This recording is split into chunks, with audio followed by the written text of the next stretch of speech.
Ngiyathanda ukubambelela baba Ndlela namhlanje sikhona la SANCA under i-prevention department. Ubaba Ndlela ukhona, but we have other colleagues abamsupportile since we're having this interview today. Igama lami nguLungi. I come from Young Women for Life movement. Young Women for Life movement was established as a feminist movement that responds to social issues like gender-based violence, HIV and AIDS, gender inequality, especially in economically disadvantaged communities. It was established by the Southern African Catholic Bishops' Conference in support with UN and supported also or funded through joined UN HIV and AIDS, UNAID. So today, njengoba sikhona kule interview yethu esinayo, we have seen that there is a problem, underage drinking. That will explain one of the programs that we work with. We also work, we Young Women for Life, women also work under He for She. He for She is a men's movement. It works for gender inequality, also trying to find ways of empowering women and young girls.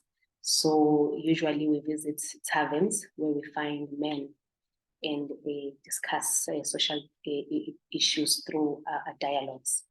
So while we're doing that, there was a challenge that arises that says that alcohol harms are not only for adults, but also for young kids.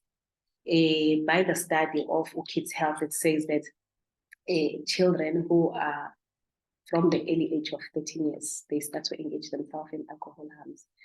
So we are asking ourselves why young children are engaging themselves. What are the influences?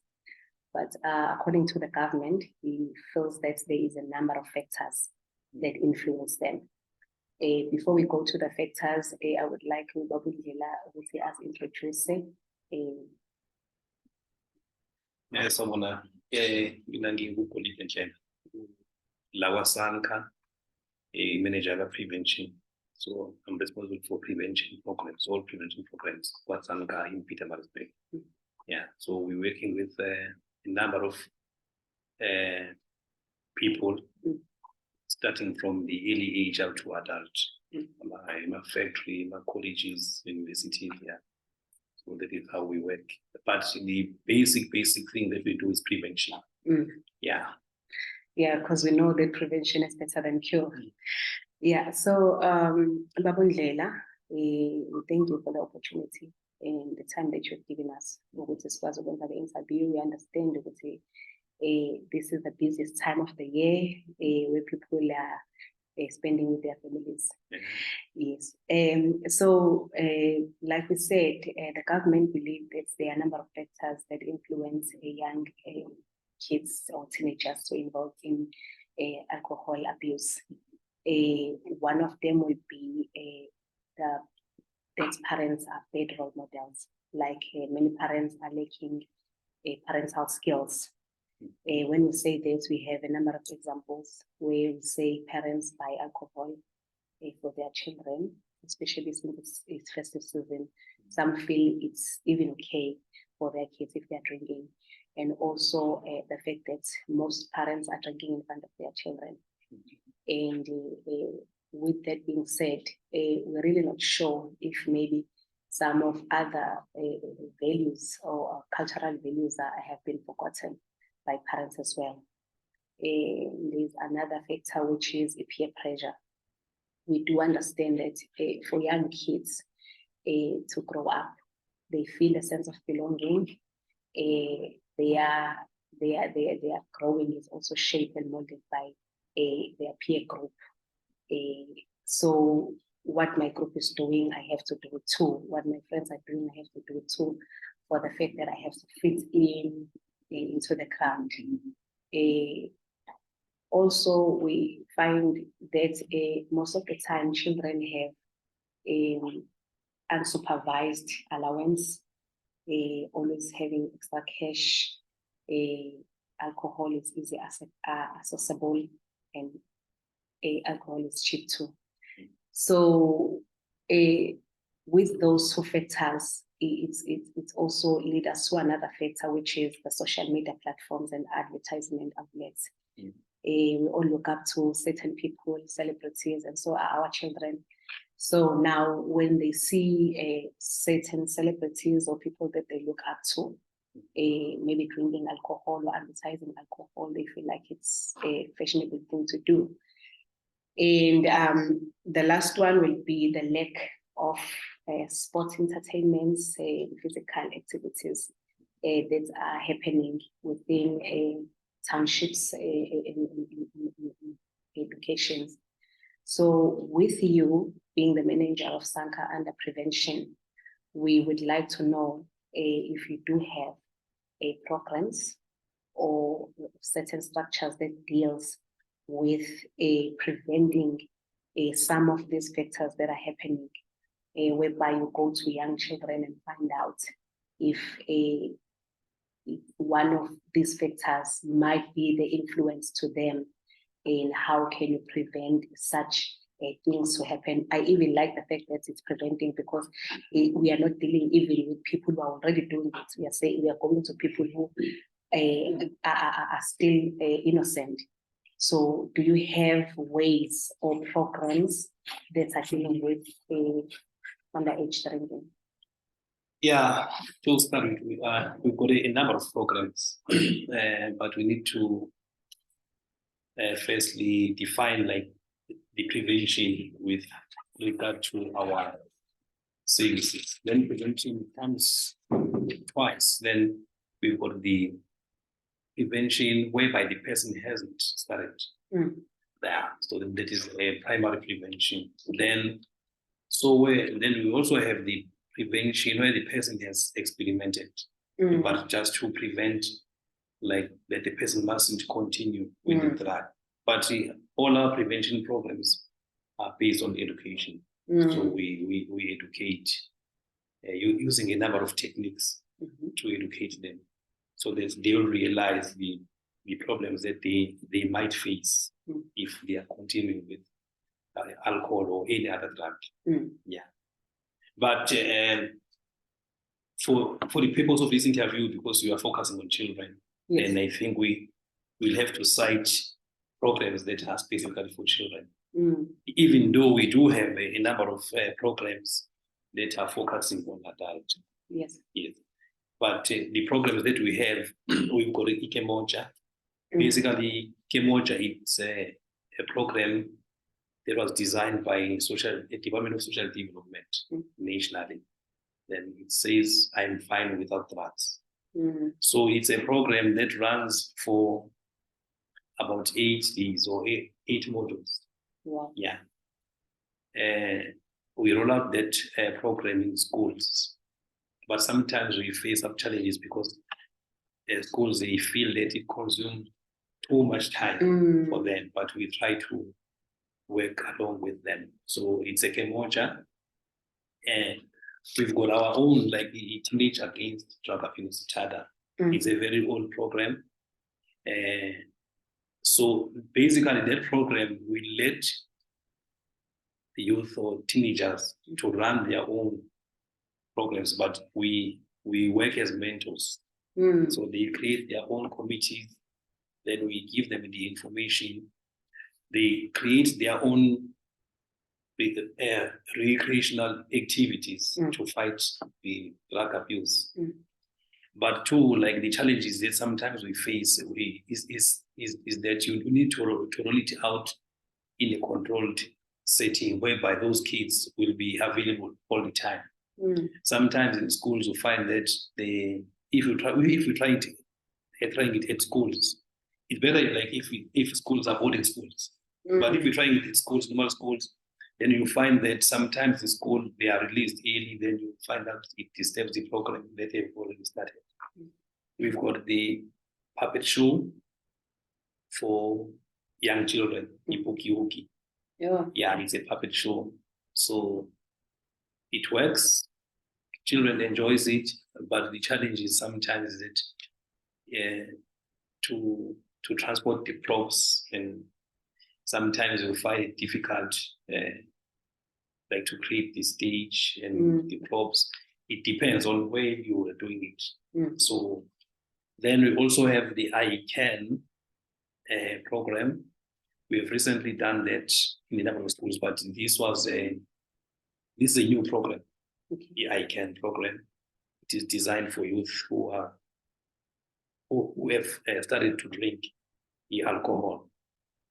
Then we also have the program for anti-substance abuse and empowerment. But if you check these programs, they interlink because the information is the same. But this one, what is outstanding is that it also touches to the issues of HIV and AIDS. This one, the program for anti-substance abuse and empowerment. Then we also have the general awarenesses. The awarenesses, they are effective in a sense that we get the number of people, the big number of people, as compared to programs. Programs, it's in small groups. Yes. But the awarenesses will get a number of people, large numbers. So it is effective in that way that we meet a lot of people.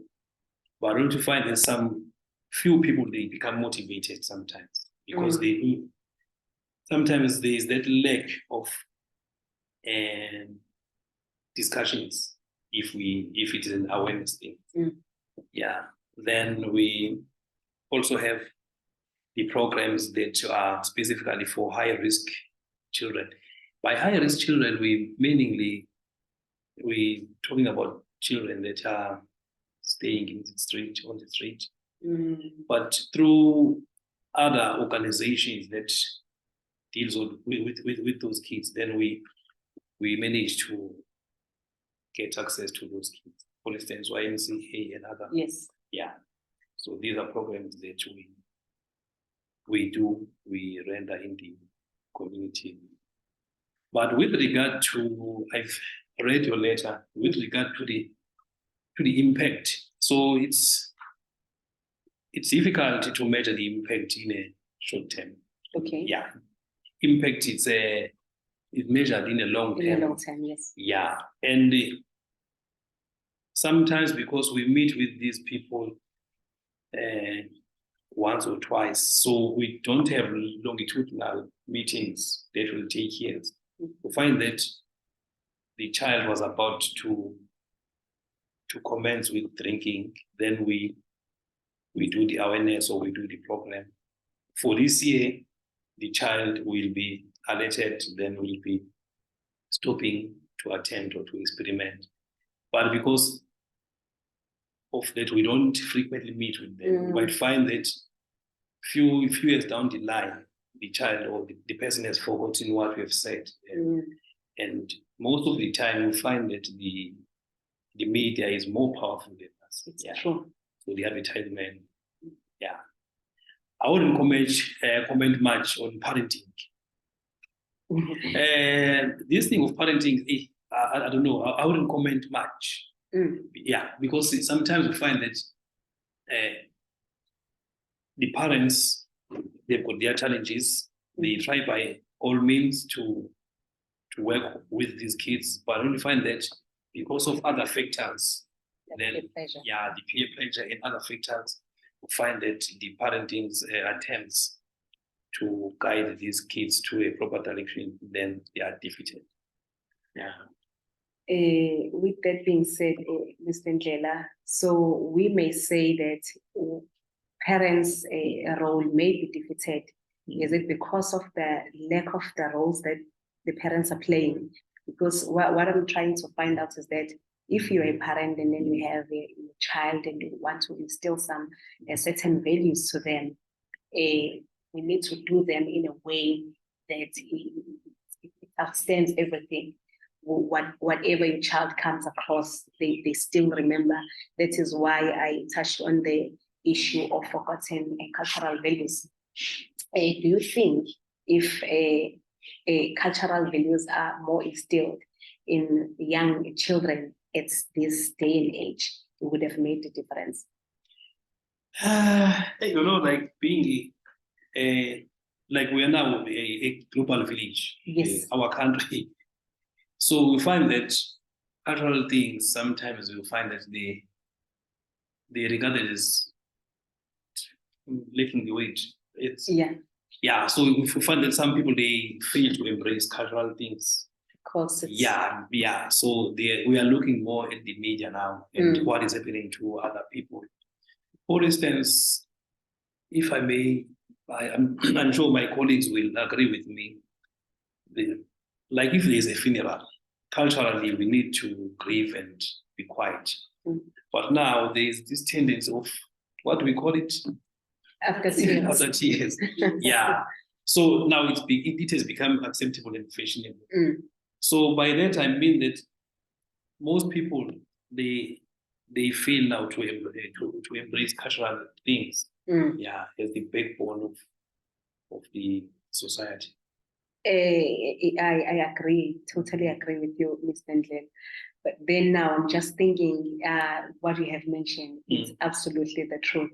But then when we talk about a cultural thing, some of other people will be thinking about you talking about amadlozi and stuff, and we do understand that other people are not regarding our ancestors and stuff.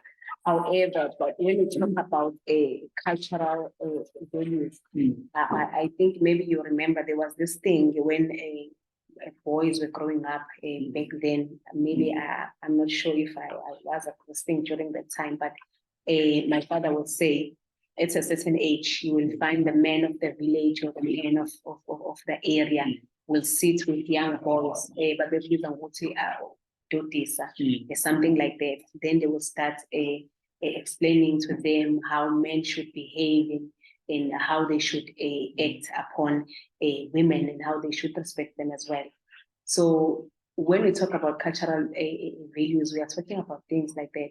But now what I wanted to ask, within your programs that you are doing, you talked about it comes in two elements whereby some of them already tested drugs, alcohol, and stuff, but then the others haven't, they're still innocent.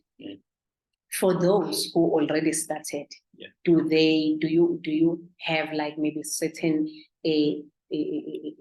programs whereby it's a workshop that you talk one-on-one or maybe within a group where they simply state why they have started at that tender age? Not really, unless if there are dialogues. Sometimes we invited by other organizations, so to have those dialogues, that is where like issues like that comes up.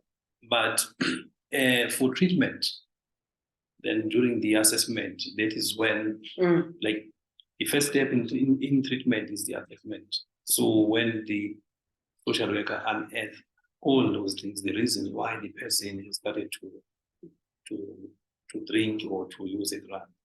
But sometimes we find that it is late because for treatment, the person comes already being like addicted to the drug. But that is when you get the actual reason why the person has started.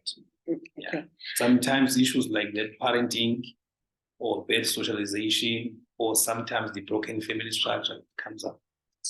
But it's more like comes up or unearthed at the treatment section. So the most important part in the element of this interview is when I would like to find out if maybe SANCA, whether the prevention department or SANCA overall, maybe you on behalf of the organization, do you have maybe 2 or 3 things that you can mention that you think will be a way of fighting the challenge of underage drinking? No, I'm not understanding properly what you're asking. Okay. What we actually want to find out is that if from each stakeholder, do they have maybe things or a list of things or maybe 2 or 3? Since we have talked about this underage drinking, now we understand that it comes from a number of factors. And then you as the manager of prevention department, you're also trying to prevent children from starting to engage themselves in these substances. But then do you have things that you do, or maybe things that you would like to see happening, or that you are in line to do in terms of how can we fight this challenge? I'm getting there. I think the involvement of parents should be the paramount, should be at the forefront. Yes. Because parents need to understand that once the person has become addicted or dependent to that particular substance, it becomes an illness. Yeah. Yeah. So they shouldn't be thinking that no, the person will stop by his own. But unfortunately, in the setting that we have now in our country, most of the parents are also young. Yeah. So the problem is, I think it will be where we address the parents so that the parents will assist us to cascade the information to their children. Yeah. We do have programs for parents. Wow. But when it comes to mobilization of parents, it's difficult. They don't want to participate. Yeah. They don't. But yet they expect us to help their children. Whereas they need to understand what is happening to the brain of the child, to the body of the child that has started to. But I think sometimes while listening to that, they don't want to hear that, because themselves, they are also abusing. Yeah, they are also abusing these things. So that is where the problem is. Yeah, the role of parents is slightly lacking. Maybe if I can just make a comparison, look at the schooling system, you'll find that parents are dragging, like they are lacking in terms of participating, but there are few exceptional parents. Yeah. Yeah. So most of the time, they think that no, so and so is there, then he will take care of our kids. Yeah. Do you think maybe you can improve in your programs to involve parents more in supporting their children? Because if I'm hearing you right, yes, children are already are involved or already engaged themselves, and some of them you are still trying to stop them. So now you talked about having a programs where you involve parents. When you sit with the children, you can see that maybe some of the challenges, like you said, that it might be the broken family structure, sometimes the things that parents are doing in front of their children. Now you want the parents to be part of it, to be able to see what has led their children to. Is there a way of improving the involvement of the parent now to say, if you can support, I think this thing can win? SANCA, with all the programs that you have within the programs, you also involve young kids, like you said, they are recreational activities and physical activities. How do you get parents to engage themselves? Do you have anything that encourages them to participate? Yeah, like SANCA, it's a national organization. And then we don't just implement the program without being research. Like we research first initially, we do pilots, then there's always a room for improvement. We will improve, but we cannot implement something here that SANCA, other SANCAs, like that has never been approved by SANCA National. So they are leading us. They've got our components in research, so when we have our input and other SANCAs have input. So I would say yes, we will improve, but everything that we implement is researched, properly researched, Okay, all right. Thank you so much, Mr. Ndlela, for the time that you have given us, as well as your colleagues. I know you have stopped everything to be with us today. I hope that maybe SANCA next year will have, after hearing this, I'm not sure, maybe we'll be having a first meeting or addressing it to the national level. We have the issue or the challenge of underage drinking, and that you wish to improve in other way, and that one of the elements will be the parental support into the children more like making the New Year's resolution. Thank you so much for your time. That's all I wanted to say. Bye. Okay, thank you. Siyabonga kakhulu.